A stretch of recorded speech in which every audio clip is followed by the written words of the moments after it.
Ya, shalom saudara. Kita pada hari kembali beribadah ya. Kita harus rajin beribadah karena zaman ini sekarang di zaman sulit. Ya, zaman sulit, orang mencari nafkah susah, bekerja susah, berdagang susah karena begitu banyak saingan dan banyak hal-hal yang sangat sulit. Jadi kita sangat perlu Tuhan. Bahkan banyak sekali umat-umat Kristen, umat Tuhan itu hidupnya mengalami berbagai masalah, terutama masalah keuangan dan masalah pekerjaan. Bab masalah uang ini masalah sangat penting. Yes, uang itu bukan segala-galanya, tapi kita tidak bisa gunting rambut pakai firman. Saya ke salon sebelah, gunting rambut nggak bisa pakai firman, ya kan? Tapi pakai apa? Uang, ya kan? Jadi segala sesuatu kita tuh perlu uang. Apapun yang kita lakukan itu membutuhkan duit. Anak sekolah butuh uang, kontrakan butuh uang, listrik butuh uang, makan butuh uang. Ya, apa yang nggak butuh uang? Semuanya butuh uang. Tapi zaman sekarang semakin sulit dan banyak anak-anak Tuhan yang begitu mengalami masa keuangan sangat berat, mereka malah meninggalkan ibadah.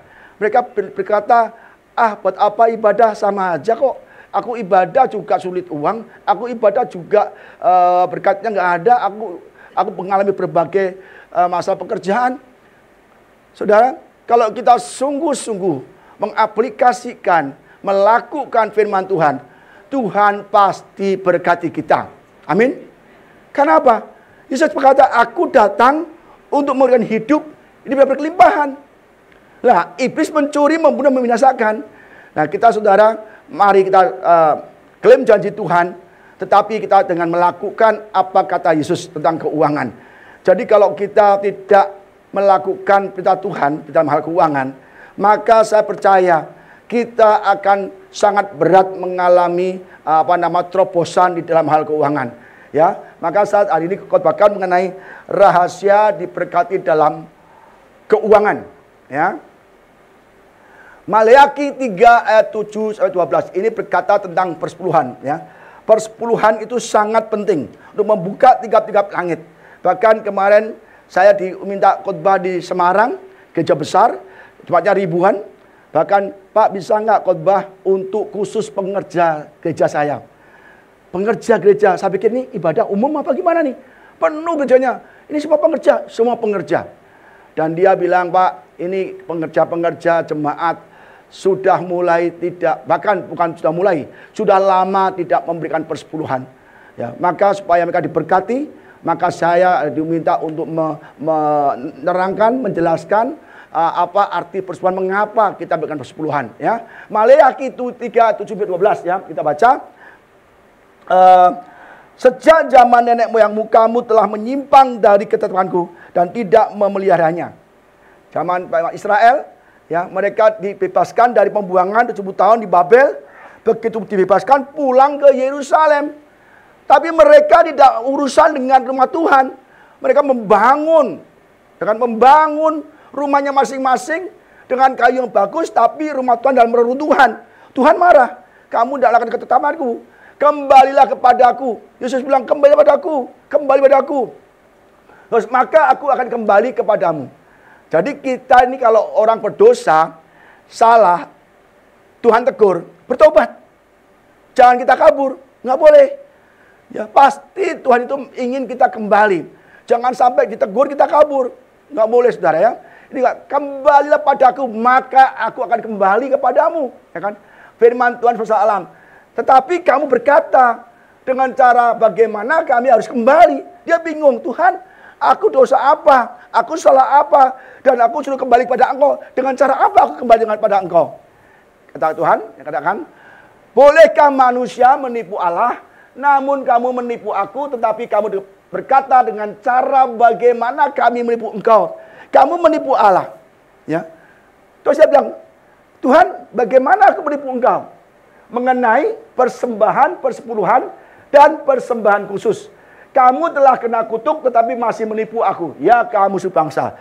Ini saya kasih terjemahannya. Dan ini Indonesia ini orangnya kan sopan-sopan ya. Jadi kata-kata Yesus yang keras diperhalus.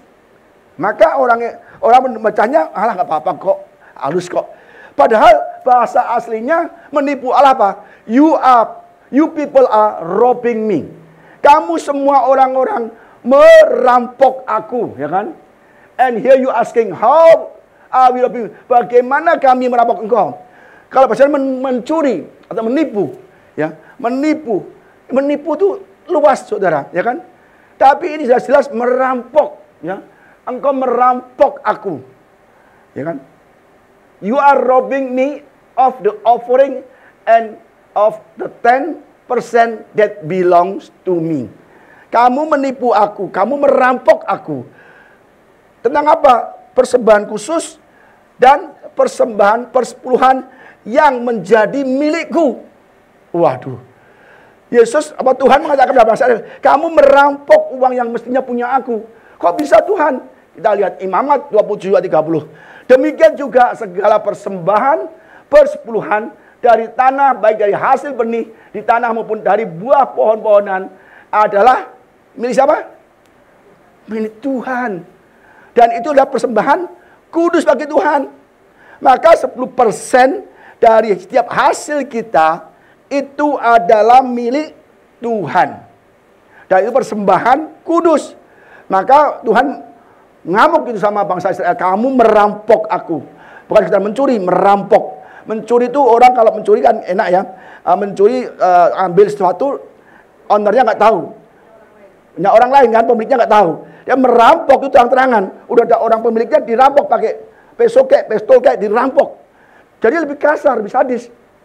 Merampok kalau kita tidak memberikan persepuluhan buat Tuhan, itu kita sedang merampok milik Tuhan, persembahan kudus. Saudara, kira-kira kalau kita merampok uang Tuhan, bisa nggak kita masuk surga? Ini kitab Maliaki yang pasal 3 ini luar biasa sekali. Pertama mengenai persembahan-persembahan, oke ya. Kedua, di bagian kedua, dia mengatakan kemenangan bagi orang benar. Terus ketiga, dia mengatakan hari Tuhan, penghakiman. Mengapa? Sebelum hari penghakiman, sebelum ada kemenangan bagi orang benar, kok Tuhan ngomong persepuluhan? Karena Tuhan tahu bahwa orang yang cinta uang, ya tidak yang merampok uang Tuhan, yang cinta uang itu tidak menjadi orang benar dan tidak menang. Akhirnya apa? Tidak diangkat Tuhan. Pada akhir Maliaki, judulnya Hari Tuhan. Ya. Jadi saudara, kita jangan sampai kita nggak apa-apa Pak, yang penting pokoknya ke gereja. Nggak bisa saudara. Ya, di sini dikatakan Hari Tuhan. Sangat lengket semuanya. Nah, kemenangan terakhir. Jadi saudara, kita harus benar-benar melakukan firman Tuhan. Ada lagi di sini saya baca tadi barusan ya kan. Pembayaran persembahan menyenangkan hati Tuhan. Terus kemenangan terakhir bagi orang benar. Yang terakhir yang 4 hari Tuhan. Jadi saudara, kalau kita ya tidak mengembalikan persepuluhan, membawa ke rumah Tuhan, itu kita sedang merampok Tuhan. Maka kemarin saya khotbah di para pengerja, ya kan, saya katakan, saudara pengerja, ya kan, aku ngomong sama orang mereka, kamu sebagai pengerja, tapi kamu sendiri juga disebut Tuhan perampok. Kan mengeri saudara. Jadi ingat ya, kita harus memberikan persepuluhan supaya kita tidak disebut perampok, ya kan? Apakah persepuluhan hanya berlaku pada perjanjian lama? Inilah saudara, banyak sekali orang mengelak, menghindar. Oh Pak, jangan ngomong persepuluhan Pak, ya kan? Itu perjanjian lama, selalu ngomong gitu. Lah kalau gitu kamu mau nggak berkat Abraham, Ishak, Yakub? Mau dong Pak, itu perjanjian lama apa baru? Banyak sekali orang maunya berkat-berkat perjanjian lama, tapi kalau persembahan pun menghindar semua. Banyak sekali alasan saudara, banyak alasan. Apa kata Yesus ya tentang persepuluhan kita belajar ya. Kalau Pak itu perjanjian lama. Oke. Sekarang perjanjian lama kita tanya Yesus di perjanjian baru. Apa kata Yesus tentang persepuluhan? Kita lihat Lukas 11 ayat 42. Tetapi celakalah kamu hai orang-orang Farisi, sebab kamu membayar persepuluhan dari selasih, ingu dan segala jenis sayur-sayuran. Tetapi kamu mengabaikan keadilan dan kasih Allah, yang satu harus dilakukan dan yang lain jangan diabaikan. Orang Farisi ya, itu memberikan persepuluhan rutin, ibadah sungguh-sungguh, berpuasa, ya kan? Dia rajin ibadah, berdoa, memberikan persembahan persepuluhan. Tetapi celakalah kamu. Kenapa kau celaka? Karena dia memberikan persepuluhan, yes. Tetapi dia mengabaikan keadilan yang kasih. Yesus berkata, yang satu harus dilakukan, yaitu persepuluhan. Yang kedua adalah juga keadilan dan kasih. Kita percuma kasih persepuluhan kalau kita jahat hatinya. Orang jahat bisa nggak? Bisa kasih persepuluhan. Tapi kalau hatinya jahat, kasih, itu percuma, saudara. Dan ini kata Yesus, bahwa persembahan persepuluhan harus tetap dijalankan. Karena apa? Kita lihat ya, Matius 5 ayat 18. Janganlah kamu menyangka bahwa aku datang untuk meniadakan hukum Taurat atau kitab para nabi. Aku datang bukan untuk meniadakannya, melainkan untuk menggenapinya. Jadi apa yang ada di Taurat, kita harus tetap melakukan. Ya dong, kalau enggak gimana? Musa kasih 10, jangan membunuh, jangan berzina, jangan mencuri. Berarti itu enggak berlaku, boleh dong?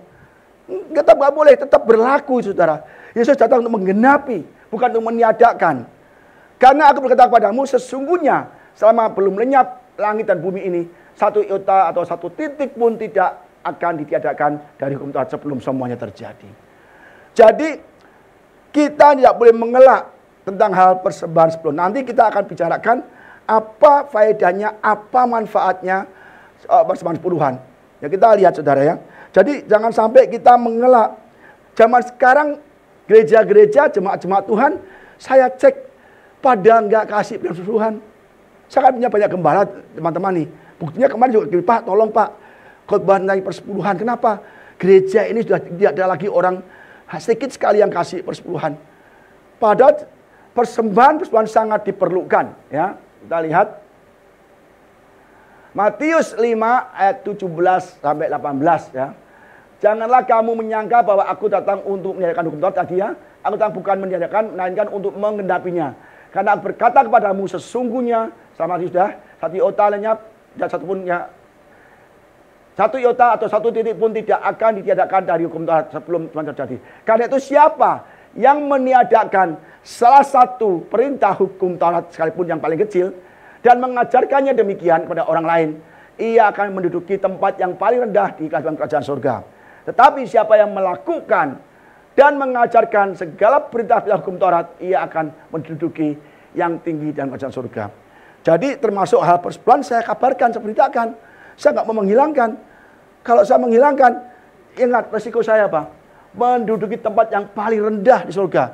Tapi kalau saya sudah mengatakan apa adanya, semua saya beritakan firman Tuhan, tidak mengurangi, maka saya akan menduduki tempat yang tinggi di surga. Maka saya tidak malu-malu soal persepuluhan. Banyak pendeta yang malu untuk persepuluhan, nggak enak sama jemaat, panggil saya untuk mengkhotbahkan itu. Karena nggak enak hati sama jemaat. Padahal tanggung jawab gembala untuk memberitakan segala sesuatu, semua berita Tuhan, termasuk hal persepuluhan. Maka saya katakan demikian, terserah saudara, keputusan respon ada di tangan saudara, ya kan? Yang penting saya tidak mau menduduki tempat yang paling rendah. Saya ingin katakan, beritakan perintah hukum Taurat ya. Maka aku berkata kepadamu, jika hidup keagamaanmu tidak lebih benar daripada hidup keagamaan ahli-ahli Taurat atau orang-orang Farisi, sesungguhnya kamu tidak akan masuk dalam kerajaan surga. Coba orang Farisi ya, rajin ibadah, rajin puasa, rajin berdoa, persepuluhan, ya kan? Kalau kita tidak persepuluhan, keagamaan kita tidak lebih dari orang Farisi. Tetap Yesus ngomong ada keadilan, ada kasih. Ya. Jadi kalau kita tidak melebihi keagamaan orang Farisi, kita tidak layak masuk surga. Apalagi tadi Tuhan ngomong apa? Kalau kita nggak persepuluhan, kita ada perampok, ya kan? Perampok, wah enak sudah namanya perampok kan? Jadi kita harus benar-benar tahu, ya kan? Ini ada lagi Matius 6 ayat 24. Tak seorang pun dapat mengabdi kepada dua tuan, ya. Karena jika demikian ia akan membenci seseorang dan mengasihi yang lain, atau ia akan setia kepada yang seorang dan tidak mengindahkan yang lain. Kamu tidak dapat mengabdi kepada Allah dan kepada Mammon. Jelas Yesus ngomong soal roh, cinta uang, roh serakah, roh mata duitan. Ya, maka kalau kamu cinta uang, serakah, tidak mengembalikan apa yang milik Tuhan, kita tidak mengabdi kepada Allah dengan benar. Tuhan, kuserahkan hidupku ke dalam tanganmu, pakailah aku seumur hidupku. Tadi kan ada kan melayani Tuhan seumur hidupku, tapi hanya melayani, hanya serahkan, tapi uangnya nggak mau. Milik Tuhan kita rampok. Coba kalau kita doa, ya apa yang kita serahkan pada Tuhan? Ayo, Tuhan, kuserahkan hidupku, termasuk keluargaku, hartaku. Itu nggak juga kan?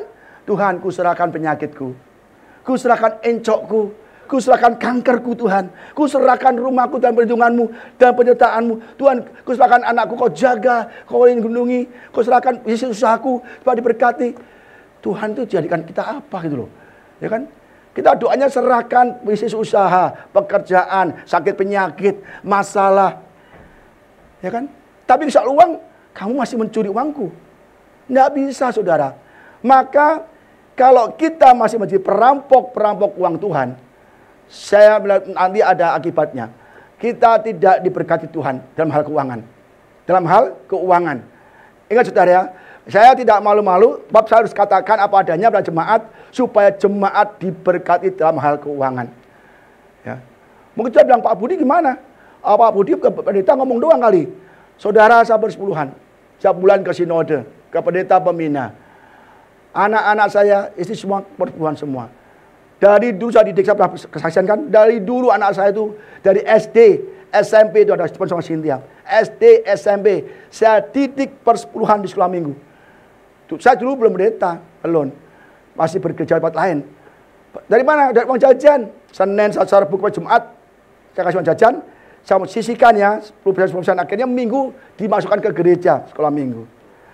Sampai Cynthia ada itu. Ya, sampai sekolah di Beijing, sekolah di Cina. Sin, jangan lupa kamu persembahan persepuluhan. Di tempat di mana kamu bergereja. Di sana dia persepuluhan. Terus dia kuliah di Singapura. Sin, persembahan persepuluhan. Di gereja di mana kamu beribadah. Persepuluhan. Tapi hidupnya diberkati Tuhan. Terus naik sampai sekarang. Jadi saudara, kita mengembalikan persembahan persepuluhan. Dulu kita waktu jemaat sama Ibu Ida, Bu Ida rajin tuh. Ada Kang Do bikin cek persepuluhan, mencek persepuluhan. Maka bisnis kita disertai Tuhan. Dari tahun 97 kita ekspor sarang walet. Ya, sampai sekarang kita masih ekspor sarang walet. Masih terus eksis, masih terus ada berkat Tuhan. Karena kita bisa dipercaya di dalam persepuluhan. Pak Budi, dari mana kok bisa ada kebiasaan persepuluhan? Dari mama saya. Mama saya dulu persepuluhan, anaknya 9, saya anak ke-9. Ya kan, ada yang ngasih 1 juta, ada 500.000, 100.000, 50.000. Dikumpulkanlah itu tiap bulan, ya kan? Terus panggil pendeta, Pak tolong Pak perjamuan kudus kasih saya firman. Karena mama saya nggak bisa berdiri kan, duduk kan. Ya, akhirnya panggil pendeta, habis kasih firman perjamuan kudus, kasihlah persepuluhan sepuluhan. Selalu saya diajar jangan lupa persepuluhan. Maka saya didik anak saya jangan lupa persepuluhan. Kita dari kecil pun didik, maka anak-anak sekolah minggu juga didik. Jangan sampai kita uang jajan terus kita malah tidak persepuluhan. Kita mendidik anak kita kelak, percayalah. Anak kita disertai Tuhan. Apa yang dikerjakan di Tuhan berhasil dan beruntung. Jangan sampai kita menjadi hamba Mammon. Roh cinta, jangan persepuluhan. Kamu masih bayar kontrakan, masih bayar ini itu, masih butuh untuk makan, butuh untuk belanja, butuh untuk uang sekolah. Itu iblis menabur roh-roh ketakutan. Supaya kita nggak berikan persepuluhan. Iblis tahu ketika kita berikan persepuluhan dan persembahan khusus kepada Tuhan, kita diberkati berlimpah-limpah. Maka iblis nggak mau ya kita diberkati. Iblis mencuri berkat kita melalui hati-hati, jangan persepuluhan, jangan persembahan. Kalau persembahan dikit aja, jangan banyak-banyak. Gitu. Karena kita akan kekurangan. Akhirnya kita kemakan omongan iblis, sudah. Kita tidak bisa demikian saudara. Harus apa yang menjadi milik Tuhan, berikan pada Tuhan. Ya. Amsal 3 ayat 9-10. Muliakanlah Tuhan dengan hartamu dan dengan hasil pertamamu dan segala penghasilanmu. Ya, muliakanlah Tuhan dengan hartamu.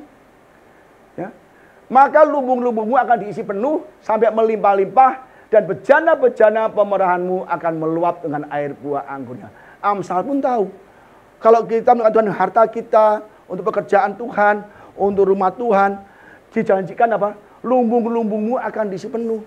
Kita kerja banyak omset, kita kerja dagang banyak yang beli, yang lain sepi, kita diberkati, gitu loh. Tapi kalau kita nggak demikian, nanti kita akan banyak belalang-belalang ada nanti ya. Berkat Tuhanlah yang menjadikan kaya, susah payah akan menambahnya.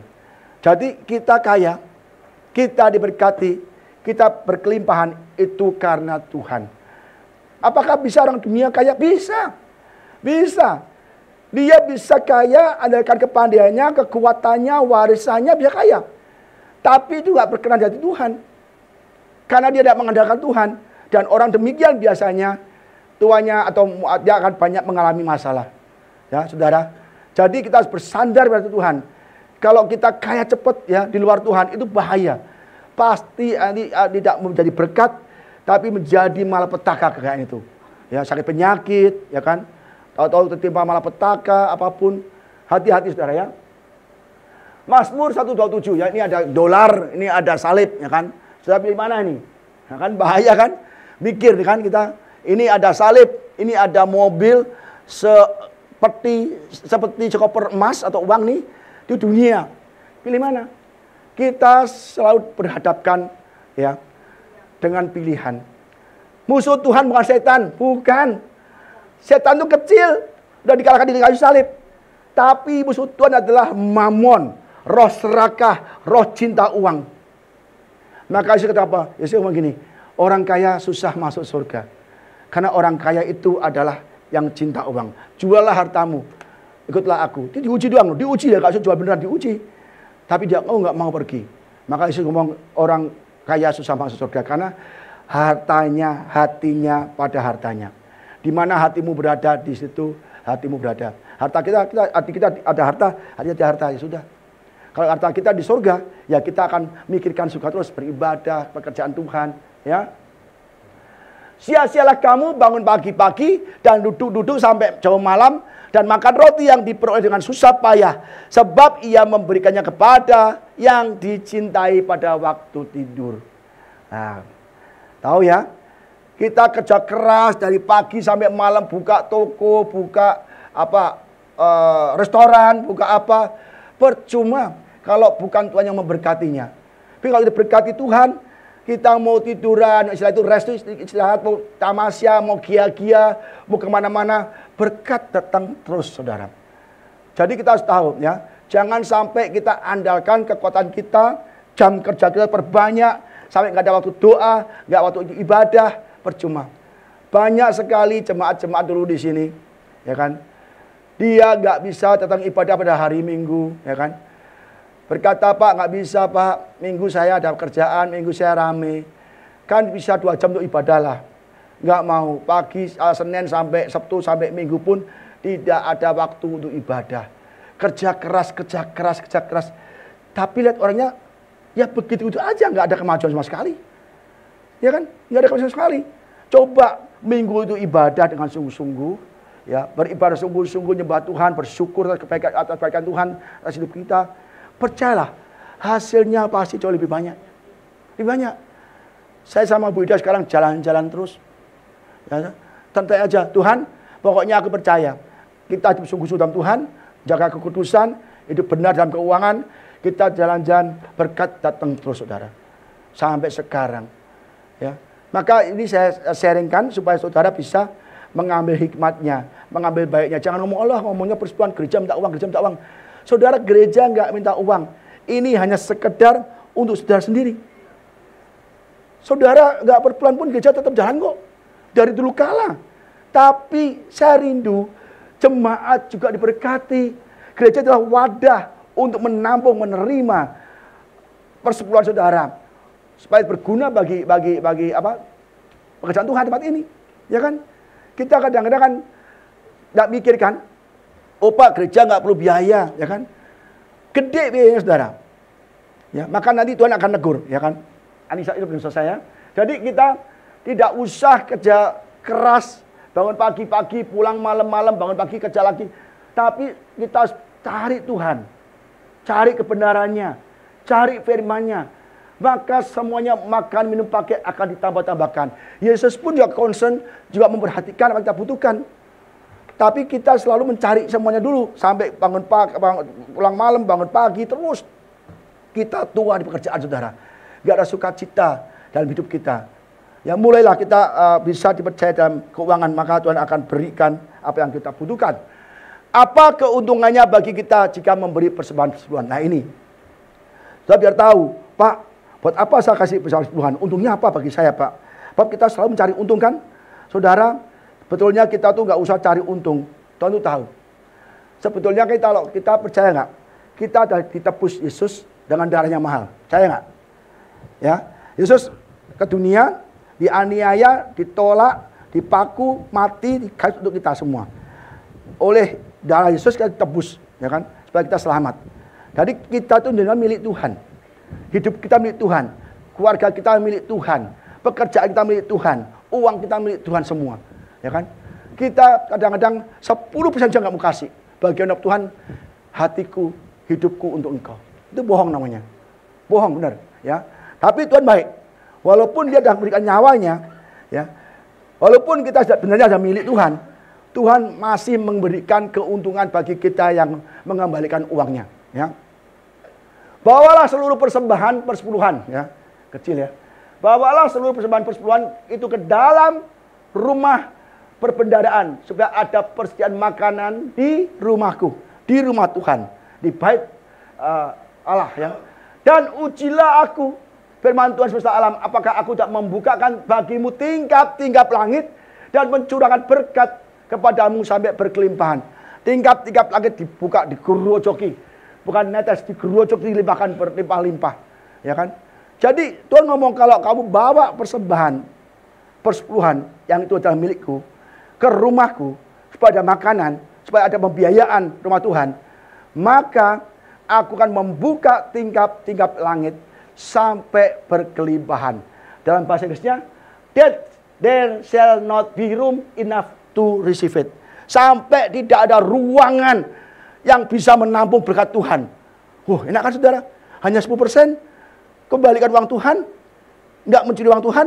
Kita diberkati sampai berkelimpahan. Sampai nggak ada ruangan untuk menampung berkat Tuhan. Yang lain, flood you with blessing after blessing. Membanjiri engkau dengan berkat dan berkat dan berkat. Maka banyak orang Kristen nggak diberkati dengan keuangan. Karena uang Tuhan pun hanya 10% diembat juga. Kita rampok juga. Maka Tuhan nggak bisa percaya kita dengan keuangan. Ya. Maka kita benar-benar mulai berubah. Kalau kita mau diberkati Tuhan dalam keuangan, kita harus ya bertanggung jawab dengan apa yang milik Tuhan. Kembalikanlah, jangan mencuri, jangan merampok Tuhan. Ya kan? Pak, kalau saya nggak kerja gimana? Ya nggak apa-apa, nggak usah kasih. Kalau kamu ada berkat apapun, 10% adalah milik Tuhan. Kayak mama saya, nggak kerja, umur 85 tahun. Dari umur 70 dia nggak kerja kan. Maksudnya dia memang nggak kerja, rumah tangga dari dulu. Sampai dia sakit pun masih memberikan persepuluhan sampai mati dia. Tapi ketika mati, susternya Muslim, dia melihat dikasih mimpi, mama saya cantik muda di surga, rumahnya keemas-emasan. Mama saya bilang, yuk Nduk, yuk Mbak, yuk ikut aku, mau enggak? Oh enggak mau Mak, enggak mau Mak. Dia bangun cerita sama kita. Ya. Jangan sampai gara-gara 10% kita enggak sampai surga, saudara. Karena kita perampok uang Tuhan. Perampok enggak mungkin masuk surga, pasti enggak mungkin. Ya, hati-hati. Jangan sayangkan 10%. Ya kita lihat ya. Aku akan menghardik bagimu belalang pelahap, ya, belalang pelahap. Supaya jangan dihabisinya hasil tanahmu, dan supaya jangan pohon anggur di padang tidak berbuah bagimu, firman Tuhan semesta alam. Maka segala bangsa akan menyebut engkau diberkati atau berbahagia. Sebab kamu akan menjadi negeri kesukaan, firman Tuhan semesta alam. Jadi kalau kita persepuluhan, diberkati berlimpah-limpah, usaha bisnis kita terus maju, tidak akan turun. Dan kita dijauhkan dari malapetaka, belalang pelahap, Banyak orang kerja keras, habis saja. Ada malpetaka, sakit penyakit, ditipu orang, diciak orang. Akhirnya kita kekurangan terus. Kenapa? Nanti saya jelaskan di kitab Hagai ya. Jadi ini benar-benar saudara, mengapa banyak orang Kristen hidupnya kurang terus. Ada uang habis, ada uang habis. Kayaknya nggak bisa nyentel, nggak bisa beli apa-apa. Bahkan banyak utangnya berlimpah-limpah, bukan duitnya berlimpah, utangnya berlimpah-limpah. Ya. Maka kita harus rubah paradigma pikiran kita untuk bisa dipercaya Tuhan dalam hal keuangan. Kita lihat nih ya. Maka bertanya kepada mereka, ini Matius 22, 20, 21 penting sekali. Maka ia bertanya kepada mereka, orang Farisi nih ya, orang Farisi yang menjebak Tuhan nih. Yesus nih, gambar dan tulisan siapakah ini? Dia megang koin. Kan dia orang Farisi bilang ini, Tuhan, Yesus, boleh gak kami membayar pajak kepada Kaisar? Ya, dia mau menjebak Yesus, boleh gak kita kasih uang pajak ke Kaisar? Bawa sini koinnya, gambarnya Kaisar, betul kan? Maka ia bertanya kepada mereka, gambar dan siapakah ini? Jawab mereka, gambar dan tulisan Kaisar. Lalu kata Yesus kepada mereka, berikanlah kepada Kaisar apa yang wajib kamu berikan kepada Kaisar, dan kepada Allah apa yang wajib kamu berikan kepada Allah. Jadi sendiri. Jadi apa yang wajib untuk negara, Kaisar, berikan kepada Kaisar. Apa di Allah, berikan kepada Allah. Apa itu adalah persembahan, persepuluhan, dengan khusus. Kalau Allah apa pajak. Dan persembahan, persepuluhan tidak bisa didiskon, saudara. Amin, saudara. 10%, Pak. Kan gini, kalau saudara misalnya bayar pajak penghasilan PPH. Berapa persen sih PPH? 10% kan? Bisa nggak kita diskon? Bisa nggak ngurangi? Nggak bisa. STNK, pajak kendaraan bermotor. Bisa nggak kita kurangi? Nggak bisa. Karena pajak sudah ditentukan oleh negara sekian-sekian. Tapi kalau kita memberi orang lain terserah. Misalnya menjadi orang pengemis, orang susah, orang apapun kita beri, terserah kita. Memberi banyak, nabur banyak. Memberi banyak, nabur banyak, hasil banyak. Kalau kita nabur dikit, ya dapatnya dikit. Terserah kita, serela kita. Ya, tapi kalau persepuluhan tidak bisa dikurangi. Ya, apa yang wajib bagi kamu berikan pada Kaisar, apa yang wajib bagi Allah yang pada Allah. Jangan sampai kita main-main menipu Tuhan. Nanti kita nasibnya kayak Ananias dan Safira. Pak Petrus, ini uangnya hasil semua dari jual rumah kami, ya kan? Padahal separuh disembunyikan. Mati mereka berdua. Kalau kamu kasih sedikit gak masalah. Kalau itu persembahan, bukan persepuluhan. Ananias, Safira, dia jual rumah, mau kasih ke Petrus juga gak masalah, gak kasih pun gak masalah. Tapi dia gak jujur itu loh, gak jujur dalam keuangan, maka dia dimatikan oleh Tuhan. Ya, apa keuntungannya tadi ya? Kita lihat lagi. Test me, ujilah aku. Waduh, Tuhan sampai ngomong ujilah aku. Kamu nggak percaya, ujilah aku. Bahwa persepuluhan aku berkali berlimpah-limpah. Sampai ngomong ujilah aku. Lah kita mau nggak menguji Tuhan? Nah, kita kadang-kadang takut kekurangan. Ya kan, banyak orang kekurangan, takut, aduh Pak, jangan Pak kekurangan. Jadi ujilah aku, bawalah ke rumahku persepuluhan itu supaya ada roti di rumahku. Ya. Jadi kita harus mulai belajar, saudara ya. Apa yang terjadi atas kita jika tidak membawa persembahan persepuluhan dan persembahan khusus ke rumah Tuhan. Ya, tadi belalang-belalang pelahap ya yang di Maliaki, kita lihat bagaimana kalau orang umat Tuhan ini tidak membawa persembahan khusus atau persembahan persepuluhan. Kita lihat ya, saudara ya. Di kitab Hagai, aduh kecil-kecil ya. Pada tahun yang kedua zaman Raja Darius, dalam bulan yang ke-6 pada hari pertama, ya, bulan itu datanglah firman Tuhan dengan perantara Nabi Hagai kepada Zerubabel bin Syaltiel, Bupati Yehuda, dan kepada Yosua bin Soyadak, imam besar. Bunyinya demikian. Beginilah firman Tuhan semesta alam, bangsa ini berkata, sekarang belum tiba waktunya membangun kembali rumah Tuhan. Maka datanglah firman Tuhan dengan perantara Nabi Hagai, bunyinya, apakah sudah tiba waktunya bagi kamu untuk mendiami rumah-rumahmu yang dipapani dengan baik, sedang rumah ini tetap menjadi reruntuhan. Jadi bangsa Israel ditawan di Babel 70 tahun, ya kan? Disiksa, dianiaya, pokoknya ditindas apa ya.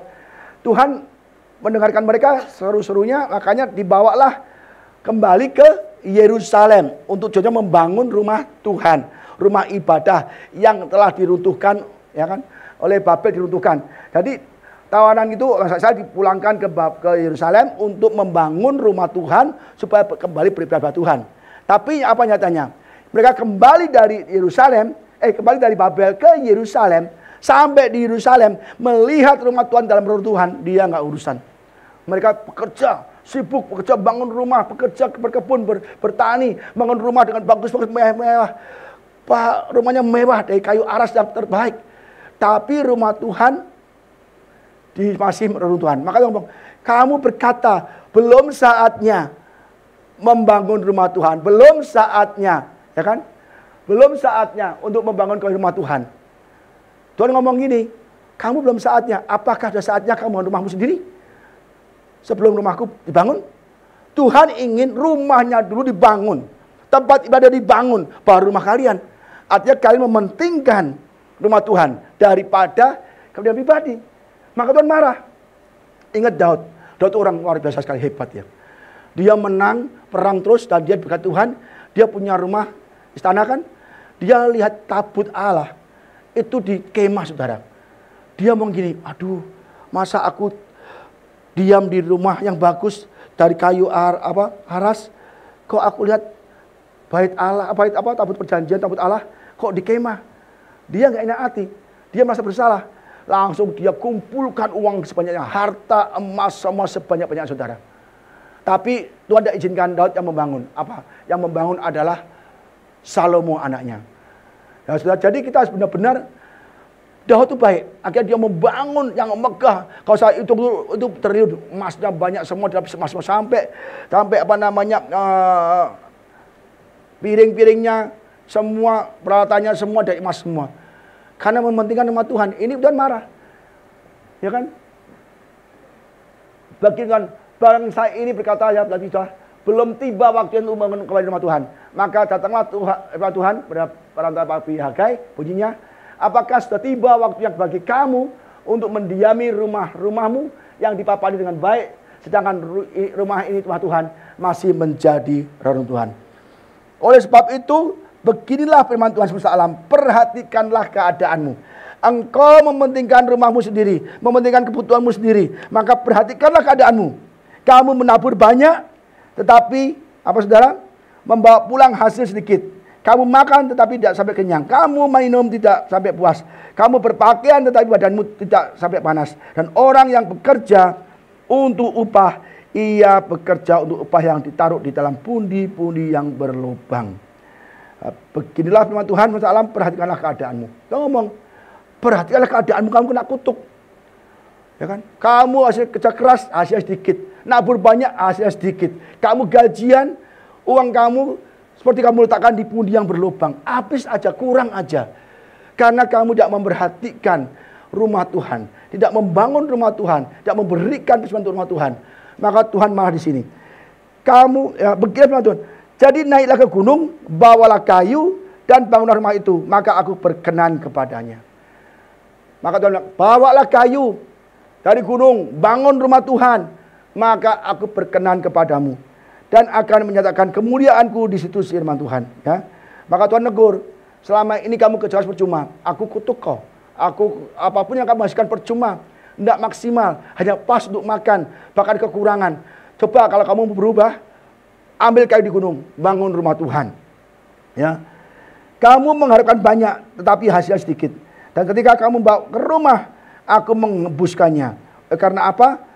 Demikianlah firman Tuhan semesta alam, oleh karena rumahku yang tetap menjadi reruntuhan, sedang kamu masing-masing sibuk dengan urusan rumahnya sendiri. Kenapa?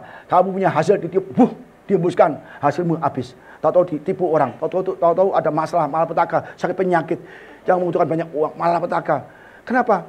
Semua yang kita hasilkan dihembuskan oleh Tuhan. Kenapa? Karena engkau tidak membangun rumahku, tapi engkau mementingkan kebutuhan pribadi. Ya, ingat itu. Itulah sebabnya langit menahan embunya, ya kan? Dan bumi menahan hasilnya. Dan aku memanggil kekeringan datang ke atas negeri, ke atas gunung-gunung, ke atas gandum, ke atas anggur, ke atas minyak, ke atas segala yang dihasilkan tanah, ke atas manusia dan hewan dan segala hasil usaha. hasil usaha. Tuhan akan membuat kita kering. Usaha kita kering. Usaha kita nggak maju-maju, stagnan. Hanya pas untuk makan tok. Tentu baik. Tapi pas untuk makan. Tapi tidak sampai berkelimpahan. Kenapa? Karena kita tidak memperhatikan rumah Tuhan. Ya, ini suatu rahasia besar. Saudara, saya katakan apa adanya. Bukan saya punya maksud apa-apa. Maksud saya satu. Supaya saudara diberkati di dalam hal keuangan. Ya. Tidak ada gereja sampai ngomong begini terang-terangan. Takut gak enak nanti cuma aja kira, oh kembalinya minta uang. Enggak, saudara ya. Jadi kita benar-benar tahu. Kalau kita mau berkati Tuhan, ya, harus kembalikan apa yang milik Tuhan. Semua tutup, semua usaha kamu, langit ditutup, semua ditutup semua. Kita kerja pun setengah mati. Hasilnya nggak maksimal. Percuma, saudara. Maka kita kalau kerja, punya usaha walaupun kecil, gajian walaupun kecil, kembalikan milik Tuhan. Saya lihat banyak yang bertumbuh secara keuangan di sini. Ya, memberikan rajin persepuluhan, dan saya lihat semakin hari semakin naik. Saudara ya. Lukas 4 ayat 25 sampai 27. Oh ya, tadi di Hagai, bawalah kayu dari gunung, bawa nama Tuhan. Dan pada ayat berikutnya, pasal berikutnya, ketika bangsa Israel sadar dan dia memulai bangun rumah Tuhan, baru dia meletakkan batu pertama. Baru melakukan batu pertama untuk rumah Tuhan dibangun, langsung diberkati berlimpah-limpah. Ada di situ. Di Hagai, baca itu. Jadi belum jadi, baru mulai melakukan pembangunan rumah Tuhan, baru batu pertama itu langsung berkatnya berlimpah-limpah. Saya ingat kesaksian papahnya Ibu Ida, Bu Gembala, waktu papanya itu membangun gereja, ya. Jadi di pabrik itu ada halaman, dia bangun gereja, ya. Dan papanya bilang kalau gereja jangan yang jelek, yang bagus kalian cari, yang material bagus-bagus, yang mahal-mahal dibelikan, ya. Ketika mulai dia bangun rumah Tuhan itu, kan biaya besar, ya kan? Kan untuk bayar gak ada uang. Tapi ketika dia mulai bangun, papanya Bu Ida ini bangun rumah Tuhan, ya, itu mulai omsetnya bisa 2 kali lipat. Kesaksian papanya, almarhum papanya Bu Ida, mertua saya kan, dia ngomong gitu. Jadi dia bilang kalau kamu untuk ibadah, untuk ibadah jangan sayang-sayang. Maka lihat ya, di sini begitu dingin AC-nya, ya kan, tempatnya bagus, ya kan. Rumah saya juga nggak bagus-bagus ini. Dulu waktu saya tinggal di Bedeng sebelah, rumah Tuhan dulu yang jadi bagus. Kita pokoknya untuk Tuhan kita kasih yang terbaik. Musiknya, soundnya, bahkan sampai kita kasih apa tadi, es, asap segala. Pokoknya kita yang terbaik untuk Tuhan. Dia bilang, Pak, kenapa kok pakai dress, Pak? Kayak orang itu aja nikah aja ke manten kan. Manten Pak, deng, jas, kan. Loh kenapa kok, aku udah tanya balik, kenapa kok orang pengantin kasih dress? Biar keren Pak, indah Pak, aku sama juga, untuk Tuhan juga yang indah. Kalau kamu untuk dunia saja, untuk nikah saja, kasih terbaik, kasih dress. Supaya bagus, keren Pak, mewah Pak. Kalau kamu begitu, aku juga, untuk Tuhan harus jauh lebih keren. Maka tiap minggu ada dress. Itu nggak murah, saudara. Sekali jus itu 300.000. Ya, jus 300.000, saudara. Untuk apa? Ya kita untuk yang terbaik untuk Tuhan. Uang kita untuk Tuhan semua ini itu. Dingin nggak saudara di sini? Ada pakai cewek, ada semua. Itu uang juga kan? Saya nggak masalah, saya senang. Kalau jemaat itu bisa nyaman di sini, saya senang. Ya. Jadi saudara, ingat kita harus benar-benar memperhatikan. Di Yerusalem, begitu mulai bangun, Tuhan berkati mereka berlimpah-limpah. Supaya untuk membangun. Daud juga demikian, mulai membangun rumah Tuhan. Dikasih berkat, orang-orang datang untuk memberkati dia. Emasnya banyak sekali. Sampai semua perabot rumah tangga emas semua. Jadi kita jangan mengabaikan, jangan menganggap remeh. Memberi persepuluhan atau mengambil Tuhan atau memberikan perjuangan khusus. Jangan. Jangan. Utamakanlah. Tuhan langsung ternyuh. Gila loh. Kamu tak kasih gotio saja sudah ngopek cing persepuluhan. Saya kasih 1 juta cepet cing persepuluhan. Ya kan? Tapi begitu gajinya 50 juta mulai mikir. Kamu kasih 50 juta gara-gara kamu rajin persepuluhan. 5 juta gopek ceng. Ya kan? Capyo, setiau, dicap, notio. Maka saya kasih 50 juta. Lah kok malah hilang? Karena apa? Begitu dia gajinya naik, mulai mikir kredit mobil, kredit rumah, kredit apalagi, ya kan? Motor, ya kan? Akhirnya apa? Dengan banyak pengeluaran itu, dia mulai merasa sayang untuk membayarkan persepuluhan. Ya kan? Aduh Tuhan, maaf Tuhan, kalau ini nggak bisa, kenapa? Tagihan nunggak 2 bulan Tuhan, ini cicilan rumah udah, kalau nggak nanti disita Tuhan. Mulai kita begitu. Artinya kita udah bergeser. Oke, Tuhan tanya, kamu sanggupnya berapa kasih persepuluhan? Ya, setia Tuhan. Oke, mulai besok gajimu capek aja. Mau nggak? Kan nggak mau kan? Kalau saya bisa kasih persepuluhan lebih besar lagi, saya senang. Artinya income kita besar lagi. Jangan sampai karena kita cia 10% dari Tuhan, kita dikutuk Tuhan, rugi saudara ya. Ya oke ya, ini juga mau selesai nih saudara ya, tenang aja. Lukas 4 ayat 25 sampai 27. Oh masih banyak ya. Ya kan? Dan aku berkata kepadamu, dan kata-kataku ini benar. Yang ngomong Yesus nih. Pada zaman Elia terdapat banyak perempuan janda di Israel, tetapi langit tertutup selama 3 tahun dan 6 bulan. Dan ketika bahaya kelaparan yang hebat menimpa seluruh negeri. Tetapi Elia diutus bukan pada salah seorang dari mereka, melainkan pada seorang perempuan janda di Sarfat di tanah Sidon. Elia di masa kelaparan, Tuhan kirim Elia ke Sarfat, ya, ke janda. Jandanya bukan janda kembang, janda kaya, janda apalagi yang kalau merat, enggak. Jandanya miskin, tidak punya apa-apa dan kelaparan. Tapi Yesus ngomong gini, Tuhan, Elia datanglah ke Sarfat, aku sudah memerintahkan seorang janda, perempuan, untuk memberikan kamu makanan. Ada kan? Tuhan bisa memberikan janda yang miskin, bukan yang kaya, untuk memberikan Elia makanan. Ini testing bagi keduanya, saudara. Akhirnya Elia datanglah ke janda Sarfat. Ibu, lagi ngapain kau? Ya lagi ambil ranting-ranting kayu, saya mau masak.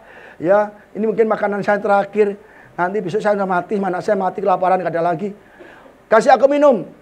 Oke, paman Elia, ya, amang Elia, dan batak gitu kan, amang Elia. Kasihlah, ya. Baru ngambil minum, jangan dulu, ibu. Ada apa lagi amang? Kasih aku makan. Kiam Batur gimana sih kelaparan? Belum aku kasih udah minta makanan. Paman Elia, ya, saya tuh nggak punya apa-apa, cuman tepung segenggam, minyak sepuli kecil. Kalau aku mau bikin makanan ini kue, aku adonan, aku bikin. Aku makan sama anakku hari ini, besok aku akan mati. Karena ini terakhir, makanan terakhir, dinner yang terakhir. Aku akan mati. Apa kata Elia? Berikan kepada aku dulu. Masak untuk aku dulu. Aku makan baru kamu masak untuk kamu sendiri. Kalau kejam kan, gila nih. Kamu nggak tahu diri nih Elia, aku mau makan. Kalau aku harusnya makan dulu baru kenyang baru kasih engkau. Kamu orang lain kok. Tapi janda itu taat. Kata Tuhan, aku akan perintahkan janda untuk kamu makan. Langsung janda itu mengolah makanan tepung yang nggak banyak itu. Tepung mungkin dia sambil gimana lah, biarlah yang terjadi. Yang penting kamu taat pada Tuhan. Mungkin sambil netes air mata, ya masaknya. Tapi dia taat. Begitu kasih Elia makan kenyang, baru dia masak untuk anaknya sendiri. Begitu dia masak untuk dia dan anaknya sendiri, tepungnya berlimpah-limpah, minyaknya sampai berlimpah-limpah, tidak pernah habis sampai 3,5 tahun masa kelaparan. Gila itu. Waduh dahsyat. Dahsyat sekali. Kita dipelihara dalam masa kekeringan. Ya, Covid 3 tahun nggak masalah. Tuhan pelihara kita. Kalau kita mau taat. Janda ini nggak punya apa-apa, bukan orang kaya. Hanya segenggam tepung yang dimiliki, harta satu-satunya. Diberikan untuk Elia dulu. Pekerjaan Tuhan dulu. Baru dia bisa berkelimpahan. Coba kalau dibalik. Elia, kamu tunggu dulu ya. Aku masak dulu untuk aku dan anakku, kenyang untuk kamu. Terjadilah kelimpahan. Tidak terjadi. Dia akan mati besoknya. Karena dia tidak mengikuti, melakukan perintah Tuhan. Ya, jadi dia taat.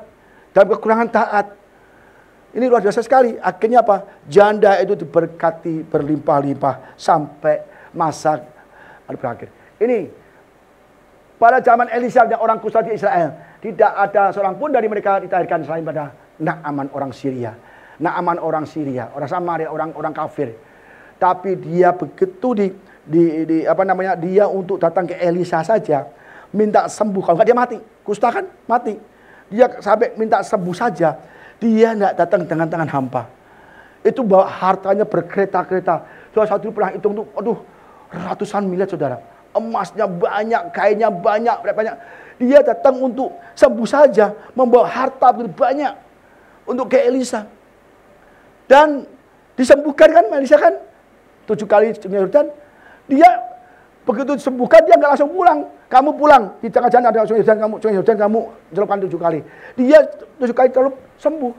Dia nggak langsung pulang ke mana? Syria. Dia kembali lagi ke Elisa. Elisa, ada sembuh ini harta untuk kamu semua. Gak usah. Ya, bukan aku yang sembuhkan, tapi Tuhan. Ini konteksnya apa? Bahwa Naaman itu tidak hanya beriman, tapi dia tahu kamsia. Berterima kasih. Ingat akan Elisa yang menyembuhkannya. Tapi lihat, Gehazi jahat.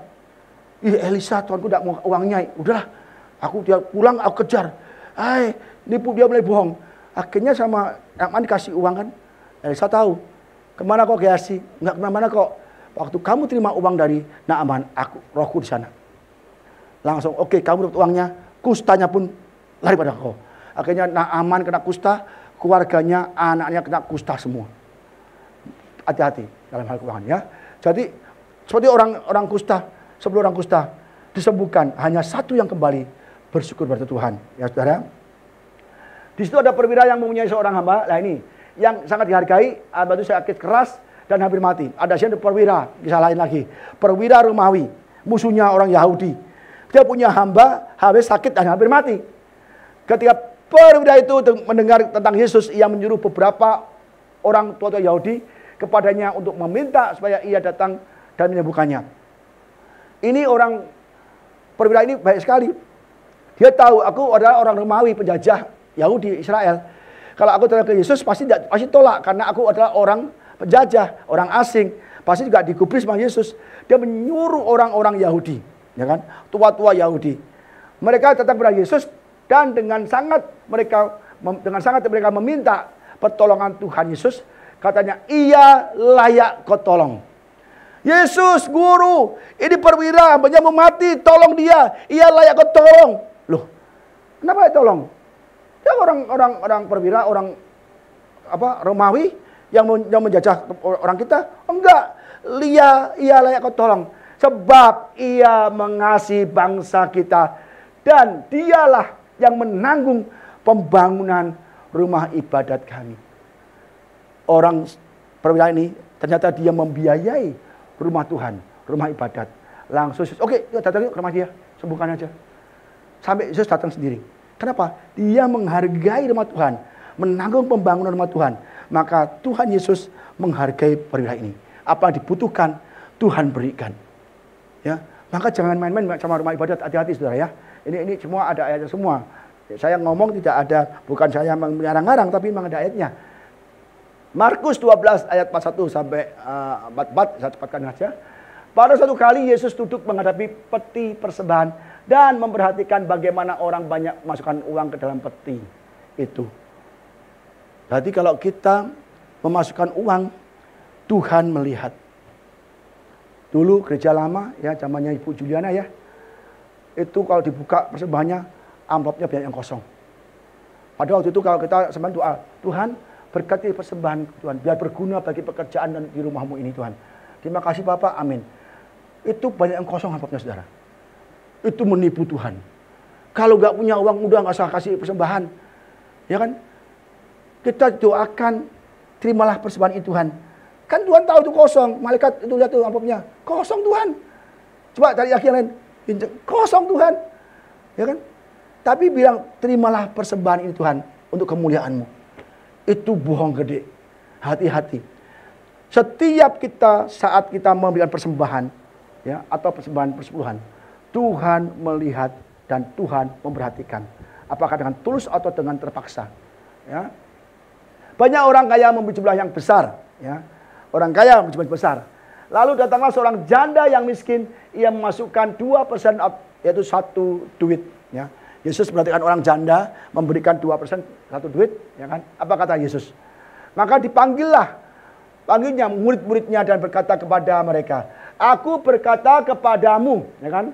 Sesungguhnya janda miskin ini memberi lebih banyak daripada semua orang yang memasukkan uang ke dalam peti persembahan. Sebab mereka semua memberi dari kelimpahannya, tetapi janda ini memberi dari kekurangannya. semua yang ada padanya, yaitu seluruh nafkahnya.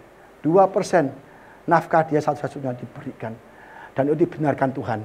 Jadi kita tidak banyaknya, tapi presentasi dari kasih karunia Tuhan. Sesuai dengan kasih karunia Tuhan, engkau memberikan. Ya, misalnya kita hasilnya ya 10 juta, ya kan? Kita kasih hanya 5.000, 10.000. Tapi kalau orang miskin, dia kasih 10.000 itu gede. Kenapa? Dia hasil dia sendiri. Jadi kita lihat presentasinya. Seberapa banyak Tuhan berkati kita sesuai dengan itu berkat Tuhan. Sesuai. Jadi persentase bukannya kita ngasih setia, wih gede banget. Padahal hasilnya 100 juta. Nggak ada artinya saudara. Lebih besar orang ngasih 50.000 karena dia karyawan gajinya cuma 500.000. Ya. Maka janda itu dibenarkan oleh Yesus. Mereka memberi dalam kekurangan. Janda Sarfat juga demikian. Jangan kita kurang, enggak kasih Tuhan. Aku kekurangan Tuhan. Justru banyak kenapa kita enggak kasih? Karena kita kekurangan. Tadi katakan apa? Kita dikutuk karena kita tidak mengembalikan persepuluhan. Kenapa kamu dikutuk? Karena tidak mengembalikan persepuluhan. Tadi ada bahasa Inggrisnya. Tadi aku lupa baca. Ya. Jadi benar-benar kita akan dikutuk kalau kita dengan persepuluhan atau persembahan khusus. Ya. Kita harus benar-benar saudara ya. Tapi kalau saudara mau persembahan terserah saudara. Nggak ada presentasinya, saya kasih jelas. Kalau persepuluhan harus 10%, tapi kalau persembahan mau kasih berapa terserah. Itu tergantung kerelaan hati kita kepada Tuhan dan rumah Tuhan. Percayalah, melakukan itu pasti keekonomian akan berubah. Ya. Guru, hukum manakah yang terutama dalam hukum Taurat? Jawab Yesus kepadanya, kasihlah Tuhan Allahmu dengan segenap hatimu, dengan segenap jiwamu, dan segenap akal budimu. Itulah hukum yang terutama dan yang pertama. Hukum yang kedua, sama dengan itu, kasihilah sesamamu manusia seperti dirimu sendiri. Kalau tadi persepuluhan, persembahan, itu untuk Tuhan. Kita mengasihi Tuhan, mengasihi pekerjaan Tuhan, mengasihi rumah Tuhan. Bagaimana kita mengasihi sesama kita? Kita lihat. Ya. Kita memberikan kepada fakir miskin, ya, panti jompo, panti asuhan, itu kita mengasihi sesama kita. Kalau tadi kita rumah Tuhan, kita kasih, kita kebayar uang persepuluhan itu mengasihi Tuhan. Ini mengasihi sesama kita. Ya. Camkanlah ini, orang yang menabur sedikit akan menuai sedikit juga, dan orang yang menabur banyak dan menuai banyak juga. Hendaklah masing-masing memberi menurut kerelaan hatinya. Ya. Kalau persepuluhan nggak bisa, fix 10%. Kalau persembahan atau orang miskin itu tergantung kerelaan hati kita. Ya. Hendaklah masing-masing berikan menurut kerelaan hatinya, jangan dengan sedih hati dan karena terpaksa. Sebab Allah mengasihi orang yang memberi dengan apa? Sukacita. Ya, sukacita. Kita memberi sukacita. Dan Allah sanggup melimpahkan segala kasih karunia kepada kamu, supaya kamu senantiasa berkecukupan di dalam segala sesuatu dan malah berkelebihan di dalam berbagai kebajikan. Ya. Jadi jelas sekali kalau kamu menabur sedikit, ya nuai sedikit. Saya punya sawah di Serang, di Baros, ada rumah waletnya. Itu kalau anak buah saya kalau di sana jaga, kalau naburnya banyak, dia panen banyak. Naburnya dikit, ya nggak nuai. Jangan, apalagi kita nggak nabur, ya nggak nuai. Saya nggak bisa sawah kita, ya kita nggak nabur nih. Kita lari keliling sawah kita, dalam nama Yesus berkat melimpah, dalam nama Yesus berkat melimpah, tumbuh padi, tumbuh padi, tumbuh padi.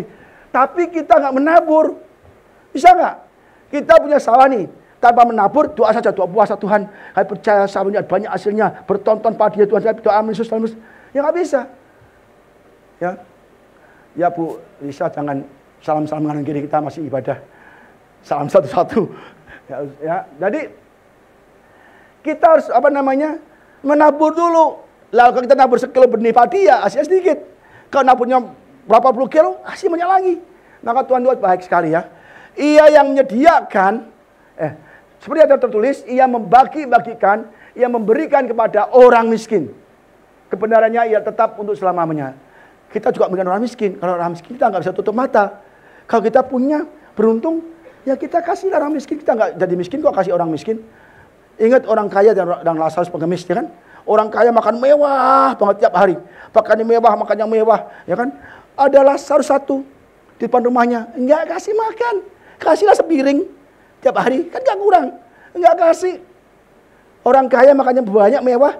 Lazarus yang miskin depannya itu tidak bisa makan kecuali ada telur yang gelinding satu, ada paha ayam yang jatuh, baru dia berebut dengan anjing. Ya kan? Jadi Tuhan itu taruh orang miskin itu di depan orang kaya. Kamu kasih enggak? Ya kasih, taruh terus sampai berdua mati. Apa akibatnya? Yang kaya masuk neraka, yang Lazarus masuk surga. Ya. Jadi saudara, hati-hati, kadang-kadang Tuhan tuh kirim kepada kita orang yang miskin, minta pertolongan. Itu jangan-jangan Tuhan kirim loh untuk menguji kita loh, apakah kamu punya hati menolong orang itu.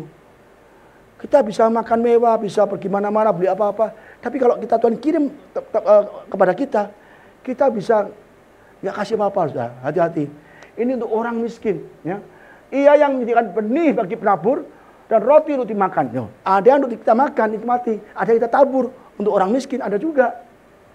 Ia juga akan menyediakan benih bagi kamu dan melipat gandakannya dan menumbuhkan buah-buah kebenarannya. Ya, jadi kalau kita punya restoran, ya kan, punya warung, ada orang miskin mau lapar nih, kasihlah sepiring Pak, Bu, ini sepiring Bu, Bapak Ibu, ya kan? Enggak mengurangi utang kita, justru Tuhan akan limpahkan banyak customer. Jangan orang miskin, lu miskin pergi sana, lu gara-gara lu gak ada orang makan di sini, lah gara-gara kamu di sini banyak orang takut makan di sini. Jangan, orang miskin juga perlu makan, kasihan. Oh, Tuhan kirim orang miskin ke kita loh, ya kan? Untuk diuji kita. Apakah kamu ada iba hati memberi orang miskin? Itu yang mengasihi sesama. Ya, mengasihi Tuhan sudah ada dia, mengenai rumah Tuhan, mengasihi sesama perlu juga. Ulangan 15 ayat 10-11. Itu ya kan? Engkau harus memberi kepadanya dengan limpahnya dan jangan hatimu berduka cita apabila engkau memberi kepadanya, sebab oleh karena hal itu Tuhan Allahmu akan memberkati engkau dalam segala hal, segala pekerjaanmu dan dalam segala usahamu. Loh, kalau kita memberi kepada orang miskin, Tuhan memberkati pekerjaan kita dan segala usaha kita. Bukan tambah habis, kita kadang-kadang pelit sama orang lain. Hati-hati saudara ya. Sebab orang-orang miskin tidak henti-hentinya akan ada di dalam negeri itu. Orang miskin selalu ada di mana-mana. Dan Tuhan uji kita. Apakah kita ada hibah hati, ya? Itu sebabnya aku memberi perintah kepadamu, demikianlah. Haruslah engkau membuka tangan lebar-lebar bagi saudaramu yang tertindas dan yang miskin di negerimu. Ya saudara, satu sering ke sini, ke Indomaret. Ke Indomaret, saya beli sesuatu, lihat ada orang yang, mungkin ada yang tahu kali, orang yang gede, gemuk tuh, pakai gerobak sampah kan, tiduran di situ ada kan. Saya lihat tuh, aduh aku kalau beli gini aja bisa sampai ratusan ribu. Masa orang miskin sengaja aku lihat, gak tega, aku kasih 50.000. Ya kan? Besoknya belanja lagi, ada lagi. Tapi udah lama hilang. Saya tanya si Pur, kemana ya? Kok pindah ke sana orangnya? Saya kok ada dia, saya kasih uang. Mungkin ada 20, kasih 20.000, 50.000. Kasihan ya saudara. Kalau kita ke toilet, ke mall, sediakanlah uang 5.000. Ya, 10.000 lah. Silakan Pak. Gitu kan? Kita kali ke toilet, ke mall, silakan Pak. Itu artinya apa? Dia mau sesuatu dari kita. Kasihlah 5.000. Jangan, silakan Pak. Terima kasih ya. Jangan. Dia minta kita kasih uang. Kasihlah. Ya kan? Parkir 2.000 motor, kasih 5.000. Gitu. Saya selalu gitu. Nggak usah Pak, pokoknya nggak usah kembali. Oh, makasih Pak. Ya kan? Jadi hal kecil pun kita diuji. Orang udah begini toilet, silakan Pak. Bapak butuh tisu enggak? Kita cuek aja. Oke, enggak usah. Kasihlah itu ujian bagi kita, ya saudara ya. Dan kita akan diberkati dalam usaha kita, saudara ya. Amsal 19 ayat 17. Siapa menaruh belas kasihan kepada orang lemah, memiutangi Tuhan yang akan membalas padanya. Kalau kita berikan orang miskin, berikan uang, ya, itu kita sedang memiutangi Tuhan. Dan Tuhan tidak pernah berhutang. Kita memberi orang miskin jebret, Tuhan berkati kita. Dia nggak mau tahan berkat. Wah, kalau aku tahan berkat, aku tanggung kamu dong. Tuhan, kita memberi orang miskin, kita sedang memiutangi Tuhan. Dan Tuhan akan berikan semua yang kita butuhkan. Ya. Siapa banyak memberi berkat, diberi kelimpahan. Siapa memberi minum, ya sediakan diberi minum. Ini sudah ada timbal baliknya. Apa yang kita tabur, kita pasti tuai. Kita memberi orang miskin, Tuhan itu tidak tidur. Orang Jawa bilang Gusti boten sare. Tuhan tidak tidur. Apapun yang kita lakukan orang lain nggak tahu. Kita kasih orang miskin, kasih orang apa, itu Tuhan nggak lihat, nggak merem. Ya. Orang yang baik hati akan diberkati karena ia membagi rezekinya dengan si miskin. Ini semua temanya dia mengasihi sesama. Tadi maksud Tuhan sudah masih sama. Kalau kita memberi dengan si miskin, kita diberkati, ya kan? Orang yang baik akan diberkati. Baik apa? Dalam mengasihi sesama. Ya. Jadi mulai sekarang saudara kalau ketemu orang miskin, jangan menghindar. Kasihlah 20.000, 10.000, 50.000, serela hati kita. Ya. Pasti Tuhan akan melihat apa yang kita lakukan. Kalau punya restoran, kasihlah sepiring, sepincuk itu apa namanya makanan. Dia lapar, kasihan, lapar, kasihan. Kita berlimpah makanan. Ya kan? Daripada masih banyak kali busuk, kasih aja dia, jebret. Kasih. Nanti tahu-tahu banyak customer datang, saudara. Ya. Tuhan bukan Tuhan yang berhutang. Ya. Orang yang murah hati berbuat baik pada diri sendiri. Tapi orang yang kejam menyiksa pada diri. Kalau kita pelit, kita menyiksa batin sendiri. Apa? Kita pelit nahan berkat untuk orang miskin. Kita dikutuk Tuhan, nggak diberkati Tuhan, usaha kita nggak dijagai Tuhan, dan kita nggak diberlimpah. Karena apa? Saya menyerang diri sendiri. Kalau kita memberi orang miskin, kita mau menjauhi Tuhan, dan Tuhan berkati kita. Jadi baik untuk diri kita sendiri. Kita memberi orang lain secara langsung, kita sedang memberi untuk diri kita sendiri dari Tuhan. Amin saudara ya. Ingat itu, jangan sampai menghindari orang miskin. Justru orang miskin ada pada kita bersyukur. Supaya kita bisa membagi berkat, berbagi berkat dari Tuhan. Maka Tuhan akan berkat kita berlimpah-limpah. Kita ngasih orang miskin nggak bakal kita juga miskin kok. Enggak lah, nggak ada artinya kita ngasih uang segitu. Tapi kita mengasihi sesama kita. Ya, berilah kamu dan kamu akan diberi. Suatu takaran yang baik, yang dipadatkan, yang digoncang, dan yang tumpah keluar akan dicurahkan dalam ribaanmu. Sebab ukuran yang kamu pakai untuk mengukur akan diukurkan kepadamu. Ya, ini tentunya tentang penghakiman. Tapi kita tarik kebenarannya dengan berkat. Memberi banyak. Ya, kita juga akan diberi lebih banyak lagi, dipadatkan sampai luber. Ya, kita beli orang miskin banyak misalnya, berapa lah ya, kita akan juga dibalas dan bahkan lebih banyak lagi. Takaran yang kita pakai akan diukurkan kepadamu. Kalau kita pelit orang miskin, ya sudah, habis kita. Habis. Uang kita tidak bisa membawa kebahagiaan. Kita bahagia kalau bisa memberi orang miskin. Ada kebahagiaan khusus, sukacita.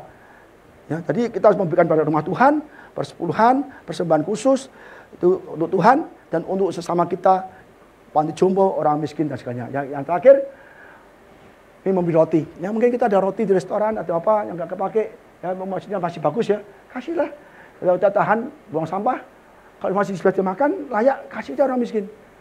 Ya kan? Ada tuh restoran di mana tuh, sisa makan dari hotel, apa restoran dikasihkan orang miskin tuh. Ada penampungnya. Tapi haruslah engkau ingat pada Tuhan Allahmu, sebab dialah yang memberikan kepadamu kekuatan untuk memperoleh kekayaan, dengan maksud meneguhkan perjanjiannya yang diikrarkannya dengan sumpah pada nenek moyangmu seperti sekarang ini. Jadi kita bisa kaya itu karena Tuhan yang memberikan kekayaan. Tim musik siap? WL siap? Ya saudara, hari kita belajar. Yang pertama adalah kembalikanlah apa yang menjadi milik Tuhan, itu persepuluhan. Kalau kita tidak mengembalikan, kita dikatakan perampok, dan orang perampok tidak bisa masuk surga. Ya. Kedua, kita mengasihi persembahan khusus. Ya, kalau kita berberkat dan khusus juga ada apa, ada sukacita, ya kan, kita harus berikan untuk rumah Tuhan. Supaya ada roti, ada perbendaharaan di rumah ini. Yang kedua, mengasihi sesama kita dengan apa yang kita punya. Maka hidup kita akan memuliakan Tuhan, dan Tuhan akan berkatnya berlimpah-limpah, tidak akan kekurangan. Akan dijauhkan dari belalang pahap, jauhkan dari sakit penyakit, jauhkan dari malapetaka.